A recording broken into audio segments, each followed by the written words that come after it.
महामाधुरी शरण बाबा।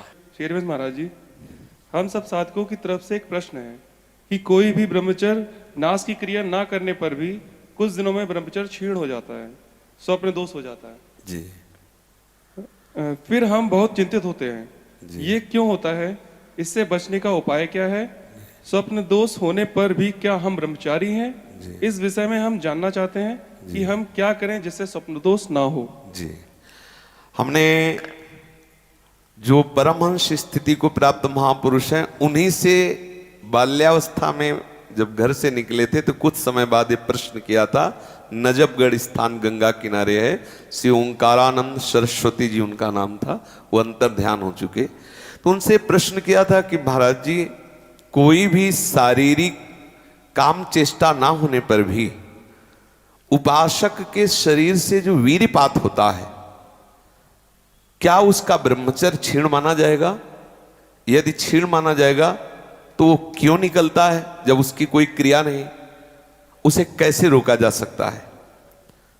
तो जो उन्होंने बताया था उस समय साधारण शब्दों में, वीर्य दो तरह से निकलता है।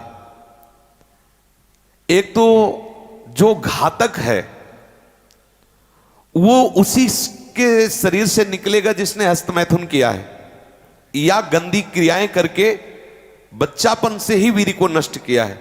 जैसे 12-13 वर्ष की अवस्था है और उस अवस्था से आप अपने कुसंग के कारण वीर्य का नाश कर रहे हैं, तो कुछ वर्षों तक हस्तमैथुन करने वाला या अन्य गंदी चेष्टा करने वाला ये नहीं जान पाता है कि इसके द्वारा मेरी हानि हो रही, वो नहीं समझ पाता, क्योंकि जीवनी शक्ति भगवान अपनी तरफ से देते हैं। वो बिल्कुल ना खाए और हस्तमैथुन करे तो भी उसको समझ में नहीं आएगा। कुछ समय के बाद जब उसकी स्थायी जीवनी शक्ति से क्षीण होना प्रारंभ हो जाएगा, तब उसे वो लक्षण जो हस्तमैथुन करने से नाश ऐसे उस प्रसंग में बताया गया, वो लक्षण उसके जीवन में उत्पन्न होने लगते हैं। अब यदि वो किसी संग के प्रभाव से हस्तमैथुन बंद कर देता है तो उसका वीर्यपात होगा। अगर वो 3 दिन में वीर्यपात करता रहा है तो 3 दिन में वीर्यपात होगा, पक्का होगा, क्योंकि उसका अभ्यास बन गया है। 2 तरह का ये वीर्यपात माना जाता है। एक, जैसे आप ठीक दिनचर्या से चल रहे हैं, आपका खान पान संयम सब ठीक। पहली बात तो ये है कि जिसने कभी हस्तमैथुन आदि के द्वारा वीर्यपात किया ही नहीं, उसका असली वीर्य कभी वीर्यपात होगा ही नहीं। बात पक्की समझ लेना, ये जीवन के अनुभव की बात करें, इसमें मतलब क्यों में लगाने की जरूरत नहीं, आप खुद देख लीजिएगा। यदि आपने कभी हस्तमैथुन नहीं किया, कभी किसी भी तरह से जनेंद्री का घर्षण करके वीर्यपात नहीं किया, तो आपकी वो संतानोत्पत्ति की क्षमता वाला जो वास्तविक वीर्य है वो स्वाभाविक निकल ही नहीं सकता। यदि आपने मार्ग दे दिया है फिर उसके निकलने का मार्ग हो गया है। तो एक होता है, परमहंस जी ने बताया कि एक होता है कि आप सो रहे हैं और आपको बिल्कुल पता नहीं, मतलब बिल्कुल कोई काम का संकल्प नहीं, कोई क्रीड़ा नहीं, और आप जगे, आपको ऐसा लगा कि वीर्यपात हो गया, वो दोष नहीं है। जैसे जब हम गुड़ बनाते हैं तो उसमें गंदा फेन निकलता है ऊपर, पतोई कहते हैं गांव में। जैसे अरहर की दाल जब उबाली जाती थी गांव में तो ऊपर उसका फेन निकलता है, ऐसे ही ये शरीर का विकार निकला, ना कि ब्रह्मचर्य नष्ट करने वाला वीर्य। बहुत ध्यान पूर्वक सुनने लायक। उपासक को उसमें परेशान नहीं होना। आपको बिल्कुल पता नहीं चला, कोई चेष्टा नहीं हुई, किसी भी तरह की हरकत नहीं हुई, और आप जगे हो, आपको लगा कि वो हमारे वस्त्र गंदे हो गए, तो वो आप ब्रह्मचारी ही हैं। आपके ब्रह्मचार्य का नाश नहीं हुआ, वो जीवनी शक्ति नहीं निकली। और आप हस्तमैथुन या अन्य क्रियाओं द्वारा वीर्यपात करते रहे और आज आपने रोक दिया कि आज से नहीं करूंगा, तो बंद नहीं हो जाएगा, वो चलेगा। अगर आप ठीक नियम से चलेंगे तो 6 महीना लगेंगे आपको उसको कवर करने में, 6 महीना लगेंगे।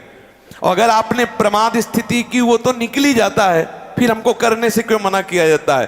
तो आप देख लेना, कुछ समय बाद आपकी हालत बहुत गंभीर हो जाएगी, जो आप बता भी नहीं पाएंगे किसी से। क्या गंभीर हो जाएगी? आप ऐसे ही साधारण क्रियाओं में ब्रह्मचर्यहीन हो जाएंगे, ऐसे ही छुएंगे वैसे आप ब्रह्मचर्यहीन हो जाएंगे। ये हम सब महापुरुषों के अनुभव और मिले हुए लोगों से, सैकड़ों लोग ऐसे मिलते हैं जो अपनी स्थितियों को बताते हैं। तो जो संत महापुरुषों ने जीवन में अनुभव किया है, उसके आधार पर पहले साधक को चाहिए कि ये देख ले कि हमारे द्वारा कोई हस्त मैथुन आदि क्रियाएं, जो निंदनीय क्रियाएं, वो तो नहीं हो रही। एक हमारे अंदर मान्यता बैठ गई है कि वीर क्षरण में ही आनंद है।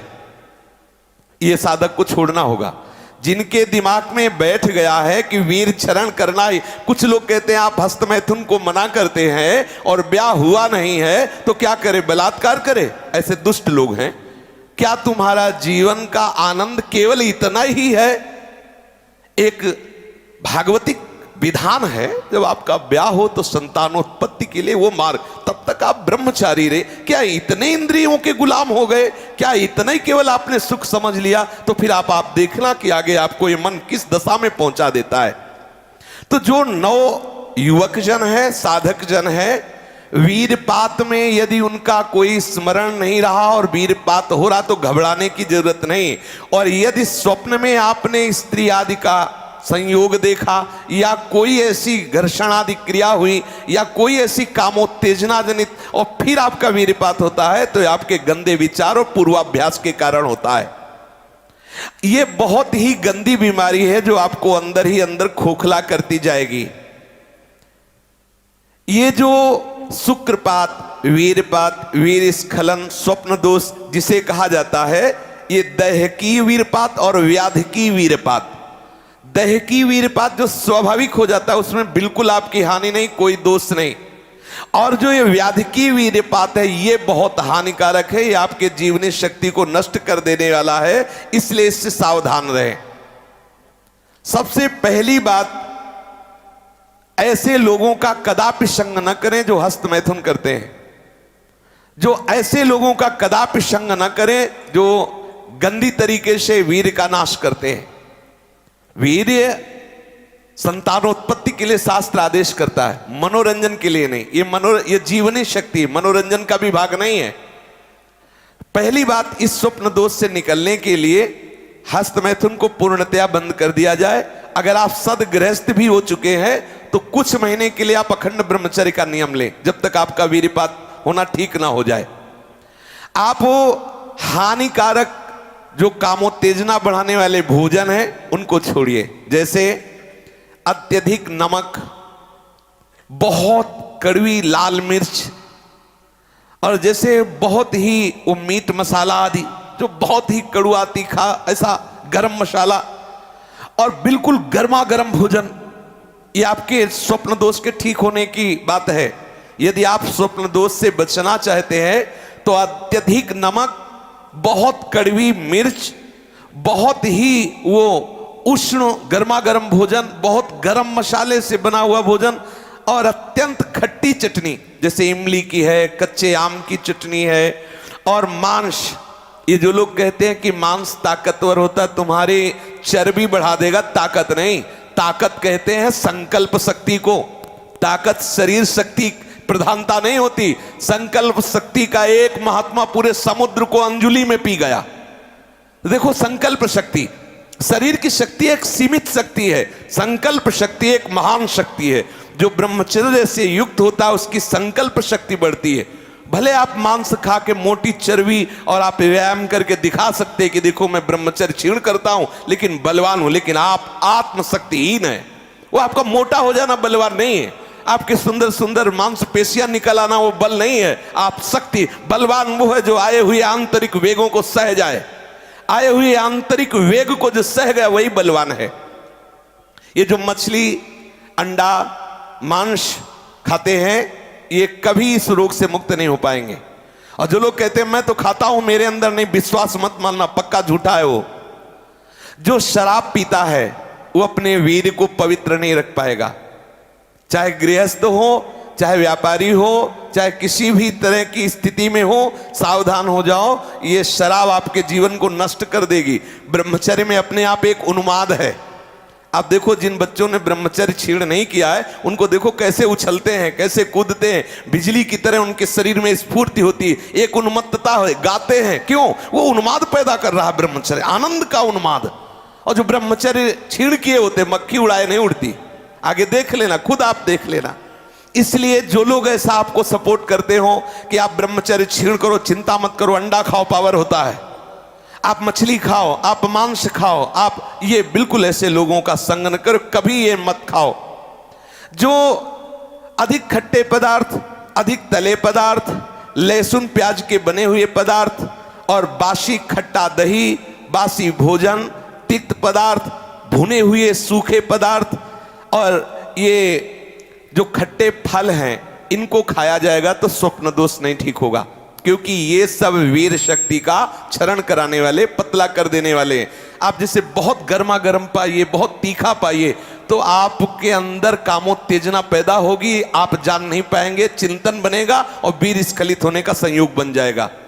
आप सात्विक भोजन करें, जैसे दूध है, गेहूं की रोटी है, थोड़ा सा गाय का घी है, थोड़ा मक्खन है, सोठ है, मूंग की दाल है, उबली हुई आलू है, केला है, ताजा दही है और थोड़े ताजे ये बादाम आदि भी अगर आपको जरूरत लगे तो, और सुंदर चावल, घी, चीनी, ये जो मतलब सात्विक आहार है और बहुत स्वादिष्ट बनता है। ऐसा कोई ना समझे कि प्याज लहसुन और मसाला मसूला ना पड़े तो अच्छा नहीं लगता। आप कैसी बात कर, बिल्कुल स्वादिष्ट कि आप चाटते चले जाओ, ऐसे ऐसे स्वादिष्ट। थोड़ा अंगूर, मीठे संतरा, सेव, अनार, ये स्वास्थ्यवर्धक वस्तुएं आप ले सकते हैं। लेकिन ऐसे वस्तु जो आपके ब्रह्मचर्य को नष्ट करें, ये पहले भोजन छोड़ें। ध्यान दीजिए, आप पहले ऐसे व्यक्ति का संग छोड़ें जो हस्तमैथुन कराने के लिए उत्साहित करे, या जो गंदे आचरण में, चाहे वो स्त्री साधक हो या पुरुष साधक, दोनों सावधान। ये रोग एक में ही नहीं होता, ये रोग दोनों शरीरधारियों में होता है। कामोत्तेजना दोनों को आती है, गंदे संग के कारण दोनों साधक गंदी आचरण कर बैठते हो, दोनों इस रोग से पीड़ित होते। पुरुष तो इस रोग को प्रकट कर देता है, माताएं बहनें इस रोग को प्रकाशित नहीं कर पाती, लेकिन पीड़ित होती इस रोग से। यदि सावधान उपासक न चले तो चाहे स्त्री शरीर हो चाहे पुरुष शरीर, उसको कष्ट होता है। दूसरी बात इसमें सहयोग है 4 बजे उठना। ये जो लोग सुबह 8 बजे तक 9 बजे तक सोते रहते हैं और सोचते रहते हैं कि हम ब्रह्मचर्य रह पाएंगे या स्वप्न दोष से निकल पाए, कभी नहीं हो सकता। भगवान सूर्य जब उदय होते हैं तो आपकी आत्मशक्ति नष्ट होने लगती है। यदि आप उठ करके उनका स्वागत न करें, अर्घ्य न दें, प्रणाम न करें, जग कर भगवान नाम जप न करें। 4 बजे से 6 बजे तक का समय पूरे 24 घंटे के लिए पावर वाला समय है। यदि उस समय आप सो रहे हैं तो वो हमारी बात भी न सुने, वो इस काबिल नहीं कि इसको धारण कर सके।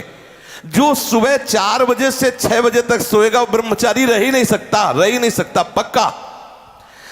कुछ लोगों को लगता है कि 1-2 बजे ही स्वप्न दोष हो जाता है, 4 बजे की आवश्यकता नहीं। तुमने गलत आदतें की, तुमने अपनी नस नाड़ियों को इतनी घर्षण शक्ति से कमजोर कर लिया है कि रोकने की क्षमता नहीं रखी। तो आपको उदास नहीं होना, ऐसा भोजन छोड़ो, ऐसा संग छोड़ो और 4 बजे जगो।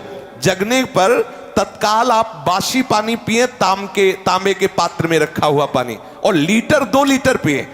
ऐसा ना करें कि आप 1 गिलास में छोटा कस की पीजिए। अगर उल्टी हो जाती तो और अच्छा है, आप पी के तो देखिए। वज्रासन में बैठकर जल पीजिए, फिर थोड़ा टहलिए, सोच जाइए। आप गृहस्थ हो, विरक्त हो, कोई भी हो, अगर आप शुद्ध ब्रह्मचर्य रहना चाहते, स्वप्न दोष से निपटना चाहते, तत्काल व्यायाम कीजिए। 30 मिनट कम से कम। दंड है, बैठक है, और भी आसन है योगियों ने बताए हैं। और फिर 20 मिनट कम से कम प्राणायाम कीजिए, कपालभाति, अनुलोम विलोम आदि जो भी आप सीख पाए। और इसके बाद 30 मिनट तक कोई खान पान ना कीजिए।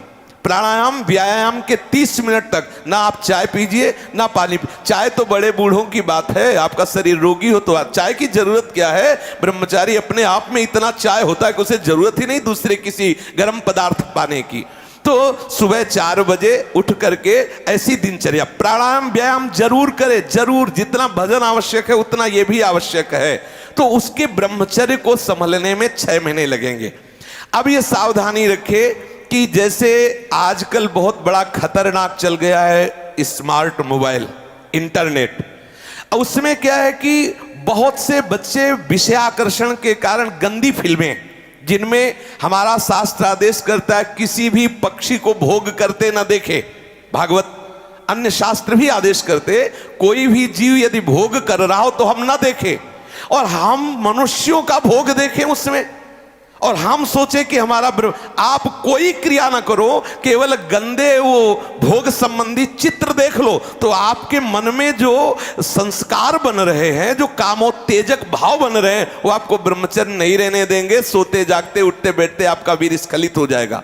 इसलिए साधक बहुत शीघ्र ऐसे मोबाइल को त्याग दे। अगर ना त्याग पावे वो कामोत्तेजक चित्र देखने से, तो उस मोबाइल का साधारण 2000 वाला ले लो। अगर फोन का काम 2-4 महीने तो ऐसा करके देखो, फिर आपका मन संयम में हो जाए तो आप भले रख लेना।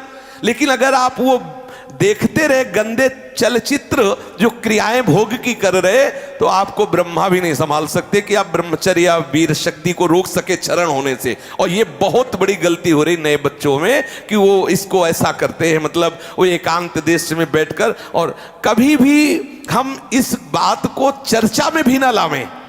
ये स्त्री संबंधी, पुरुष संबंधी, भोग संबंधी वार्ता हमारे अंदर संस्कार डालती है और हम समझ नहीं पाते। वो हमारे अंदर ऐसी अग्नि पैदा करती है जिससे वीर शक्ति स्खलित हो जाती है। कभी हम सोच में बैठे लघु शंका में, तो सबसे पहले वीर स्खलित हो गया। अब आपको लगेगा कि ये रोग है। रोग नहीं, आपकी गलती है। आपने जो गलत चिंतन किया, क्रिया नहीं की, लेकिन मनोवाह नाड़ी ने संपूर्ण शरीर से वीर को खींच करके वो निकाल दिया। अब निकल जाएगा वो आपके असावधानी के समय। इसलिए आप सावधान रहे। कभी भी कोई ऐसे ग्रंथ को ना पढ़ें जिसमें कामोत्तेजक भाव लिखे हो, जैसे उपन्यास आदि कुछ ऐसा जो कुछ हो, वो ऐसे जो ब्रह्मचर्य के नष्ट करने वाली चेष्टाएं जिनमें वर्णन की गई हैं। और ऐसे डॉक्टरों से ना मिले। वो बेचारे क्या जाने डॉक्टर, जो खुद भोगी हैं, जिनका लक्ष्य केवल है रसेंद्री जनेंद्री को तृप्त करना। आप कहो आज की हमारी साइंस ऐसी कहती है। अगर साइंस कहती है तो हजारों कमेंट हैं, आप पढ़ के देख लीजिए, जिनमें कह रहे हैं कि मैं आत्महत्या कर लूं। 12 वर्ष की अवस्था से लेकर आज तक हस्तमैथुन किया, मेरी दुर्दशा हो गई, मुझे उपाय बताओ। नहीं, मन कहता है आत्महत्या। मिलाओ साइंस वाले को कि इसको संभाल। 50 ऐसे हैं जो आत्महत्या के लिए तैयार है। आप नहीं समझ पा रहे। साइंस की बुद्धि और महात्माओं की बुद्धि में अंतर है। महात्मा तुम्हें आध्यात्म शक्ति मानते हैं। आप साइंस के अनुसार चलोगे तो विनाशकारी बुद्धि बढ़ सकती है, लेकिन अध्यात्म बुद्धि नहीं, कल्याण करने वाली बुद्धि नहीं, मंगल विधान वाली बुद्धि नहीं बढ़ सकती। इसलिए सावधान रहिए। ये आपके जो ब्रह्मचर्य संबंधी है, इसको इस तरह से ना टाला जाए कि अरे भाई आप महात्मा ऐसे कहते हो, कुछ महात्मा भी ऐसे। हमें कुछ को नहीं देखना, मुझे सिर्फ अपने को देखना है। शास्त्रीय सिद्धांत महात्माओं के अनुभव के द्वारा आप अपने जीवन को आनंदमय बनाइए। हम आहार पर दृष्टि रखें। जैसे हम रात्रि के समय शयन करते हैं तो सावधानी रखें कि शयन के 1 घंटा पहले ही दूध ले लें गरम। अगर हम गर्म दूध लेके सोएंगे तो निश्चित वीर्यपात हो जाएगा। जब हम जान लें कि हमें कब्ज हो रहा है तो हम सरल औषधि लें। ऐसे कोई चूर्ण न लें जो बहुत कड़े गर्म हो, जो हमें ब्रह्मचर्यहीन कर दे। जैसे आंवला है और वो हर है, बहेड़ा है, त्रिफला का प्रयोग करें। वैसे प्रत्येक साधक को भोजन में 1 आंवले का प्रयोग कर लेना चाहिए, तो कब्ज भी दूर रहेगी और शीतलता भी रहेगी। और आंवला पवित्र, भजन में भी सहयोगी होता है और भी स्वादिष्ट भी होता है। आप मीठा आंवला ले सकते हैं, आप खट्टा करके ले। वो आंवला खटाई में भी नहीं आता, खटाई भी है, वो आपके साधन में भी आएगा। कब्ज ना रहने पावे। अगर हमारे शरीर में, पेट में कब्ज है तो कब्ज में, आंतों में जो जमा हुआ मल है, वो ऐसी उत्तेजना पैदा करेगा कि आपका वीर स्खलित हो जाएगा। इसलिए कब्ज भी ना होने पावे। साधक अगर इन नियमों का पालन करे और भगवत स्मरण प्रधान है। ब्रह्मचर्य में सबसे प्रधान औषधि है स्मरण। आपकी जो स्मृति कामुक हो गई है उसको बदलिए। अगर आपका चिंतन नहीं बदला तो आप चाहे जितनी औषधियां खा ले, आप ब्रह्मचर्य को संभाल नहीं सकते। औषधि एक सपोर्ट है। यदि आप ब्रह्मचर्य को ठीक करना चाहते हैं, किसी आयुर्वेदिक वैद्य से कुछ दिन के लिए औषधि ले लीजिए। बकाया रोज औषधि नहीं लीजिए। आप रोज ऐसा करें, प्रातः काल उठ करके 1 तुलसी की पत्ती ले। जैसे आप नहा धो चुके, 1 तुलसी दल लिया, ठाकुर जी के चरणों में चढ़ा दिया। और रात्रि के समय शाम टाइम 1 नीम की पत्ती ले, 1 पत्ती, और कुछ दिन उसे पाइए, अगर आपको पच जाए तो फिर एक एक बढ़ा दीजिए और 10-10 पत्ती तक जाइए। किसी और औषधि की जरूरत नहीं। हर रोग का निवारण तुलसी की पत्ती और नीम की पत्ती सुबह शाम करने से हो जाए। आप देख लीजिए, ये ज्यादा औषधियों को ना खाए, नहीं तो जब औषधि छोड़ोगे तब कमजोर हो जाओगे।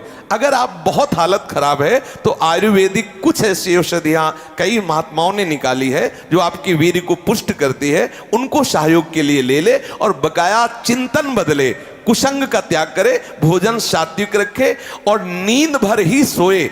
ज्यादा नहीं कि प्रमाद स्थिति में पड़े रहोगे तो फिर भी ब्रह्मचर्य हानि की संभावना है। नींद भर सोए, प्रातःकालीन वेला पर जग जाए, प्राणायाम व्यायाम करे तो निश्चित इस पर विजय प्राप्त। ऐसे ऐसे साधक हैं कि 10-10 वर्ष हो गए स्वप्न दोष नहीं हुआ, 10-10 वर्ष हो गए स्वप्न दोष ही नहीं हुआ।